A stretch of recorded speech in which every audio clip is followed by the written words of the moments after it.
Yeah. So nowadays he would have been definitely millionaire, possibly billionaire. And this is back, you got to remember, this is back in 1996 when computers were starting to get really, really big. And when computers got this big, software companies were blowing up. So this family had a lot of fucking money. All right. Now, we're going to do this fucker.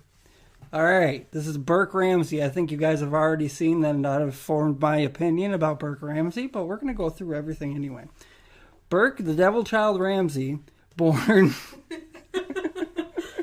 Oh my God. Born January 27th, 1987. Burke Ramsey was born January 27th, 1987 in Atlanta, Georgia. He is currently a software engineer who works remotely from home. We don't know where he works. He refuses to give any of that up. He's a very private person. He had an interview with Dr. Phil that has become infamous.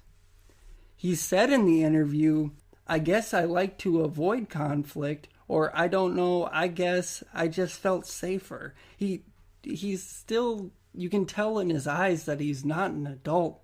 Like, he has that look in his eye that this whole interview, that he looks like he's a fucking kid.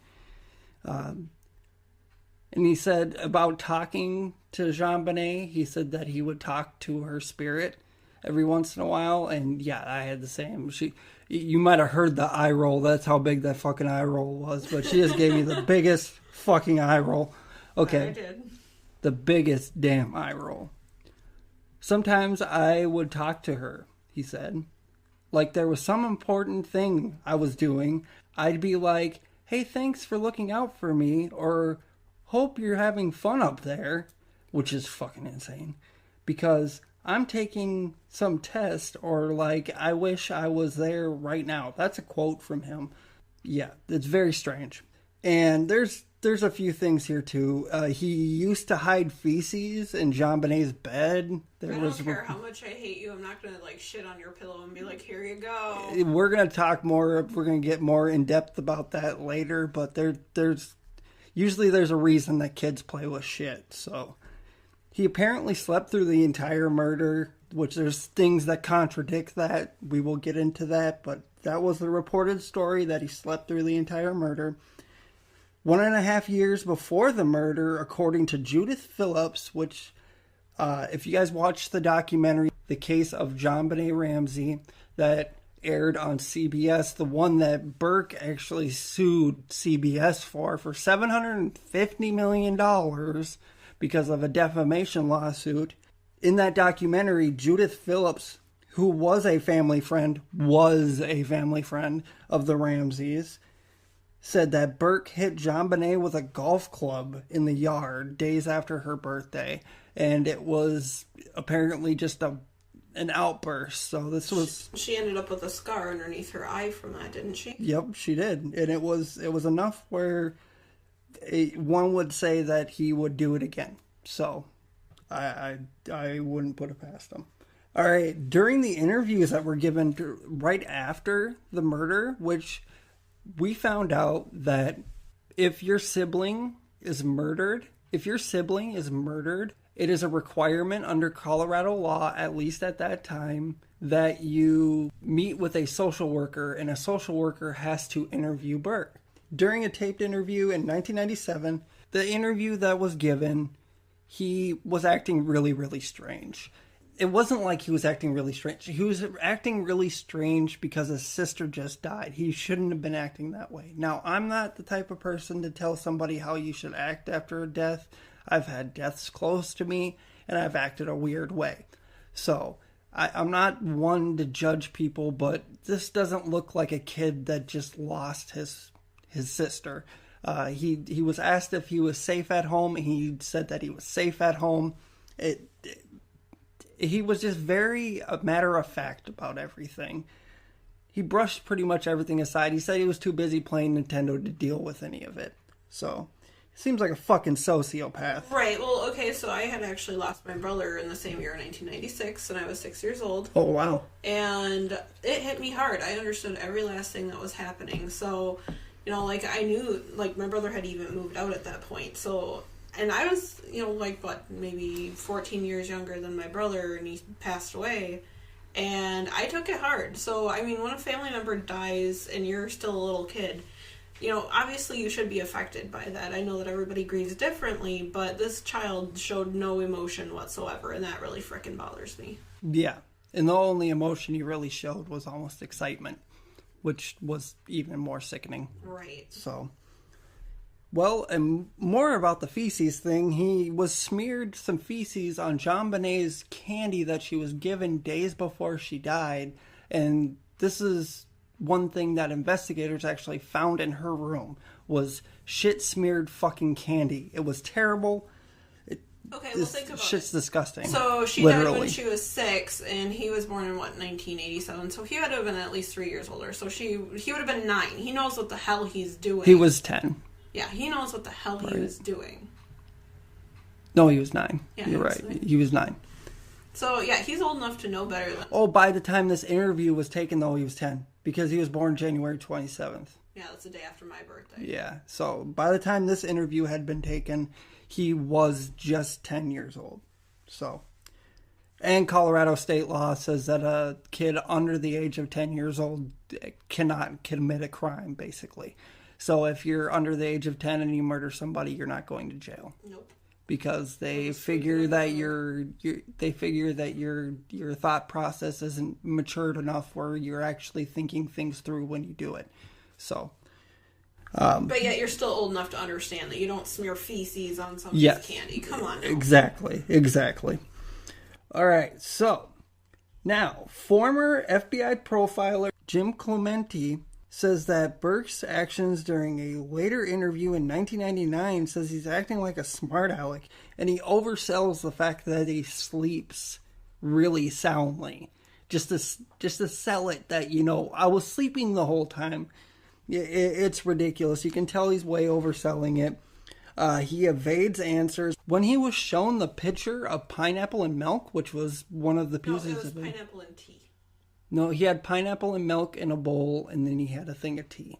Pineapple with Milk, like cereal. Like, what the fuck? That was his favorite snack. Oh, that's fucking weird. But it was his favorite snack, but when shown a picture of it during this interview, he said he didn't know what it was. And then he goes, is that a fruit? It kind of looks like a fruit. I don't know what it is, but it kind of looks like it could be a fruit. He completely avoids everything. I think he was coached. That's what it looks like to me. You know, I'm not an expert, but it looks like he was coached. So he was shown that picture of the pineapple with milk and the glass of tea that was empty and everything like that. Apparently, right after the murder, when he was over at a friend's house, he told his friend that Jonbenet had a skull fracture and that she had been strangled. Now, this is hours after. This isn't even days after. This is hours after. So they were trying to hide it from Burke, apparently, but how the hell would he know any of that? Right. This case just has so many fucking holes in it that it pisses me the hell off. We're going to go through the timeline right now. All right, now for the timeline of events, the most infamous story. I call bullcrap because Princess Diana. I'd say that this is more infamous. And it's weird. It's weird that it's more infamous because I'd say more people care more about Jonbenet because, at least in America, you got to think about it, that Princess Diana was... She was my idol as a kid, so when she died, it was pretty fucking devastating. When Jonbenet died, I was like, oh, that sucks. Yeah, well, something about being a princess. Anyway. Well, yeah, I guess. I know, I can see where you're coming from there. But in my opinion, I guess, the most infamous murder... Alright, so the timeline. We're going to go through the timeline of one of the most infamous murders in our lifetime. It's one of those things where you say, like, OJ, you know what you're talking about. You say Jonbenet, everybody knows what you're talking about. You don't even have to say her whole name. You don't have to even say murder. You already know what you're talking about. So, the timeline for Jonbenet's murder. So this is what happened. Wednesday, December 25th, 1996, the Ramseys arrived home after a Christmas party at a friend's house, where there was approximately 30 people, and they had a Santa Claus there.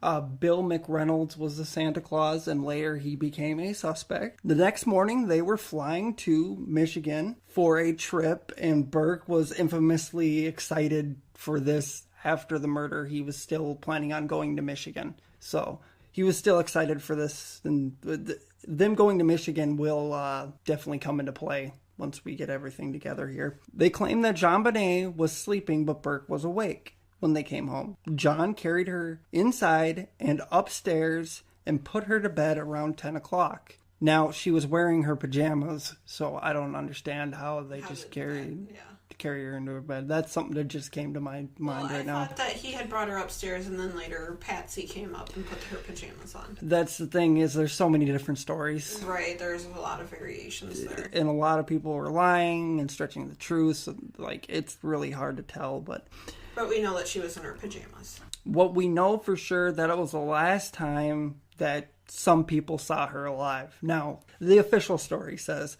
that was the last time that John and Patsy Ramsey saw their child, Jonbenet Ramsey, alive. Thursday, December 26th at 12 a.m. Now, this is the night of, and this is some stuff I had never heard before. Thursday, December 26th at 12 a.m., Scott Gibbons, a friend of the Ramseys, their next-door neighbor, reported seeing a light on in the kitchen. All right, and this is something that will definitely come into play, too. 2 a.m., Melody Stanton, another neighbor of the Ramseys, allegedly heard screams, and her husband heard metal scraping on the sidewalk or on concrete moments later. So that's just something really, really strange that happened. Melody Stanton ended up recanting that story. She came back and said that it didn't happen.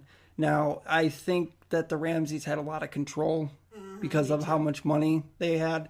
I mean, the Boulder police weren't taking that bullshit, but the DA, they definitely had him in their back fucking pocket. All right, so now this is when the events actually start going into play.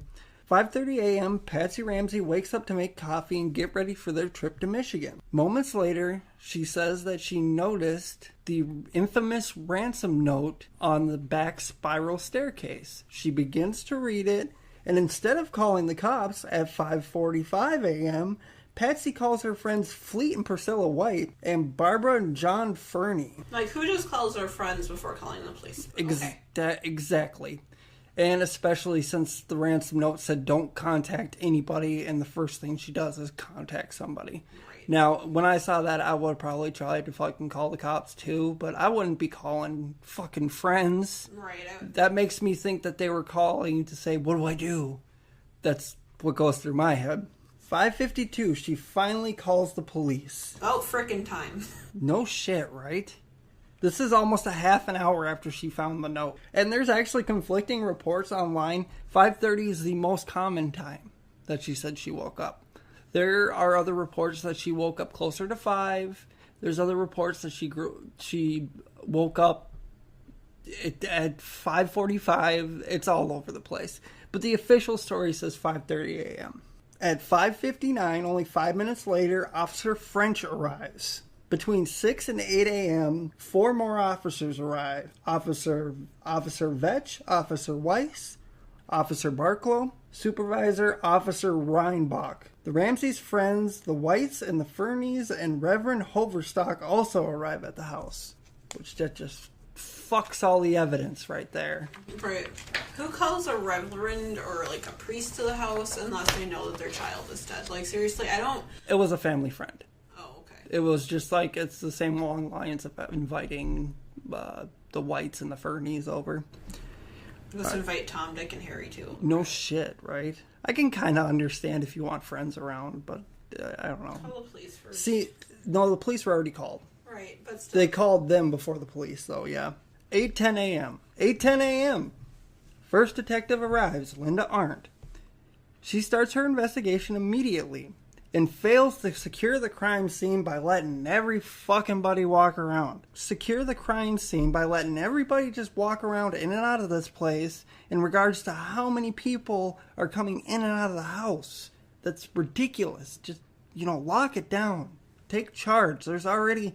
The detective is there, plus, 5 other officers? And you guys can't keep, 10 people out of the house?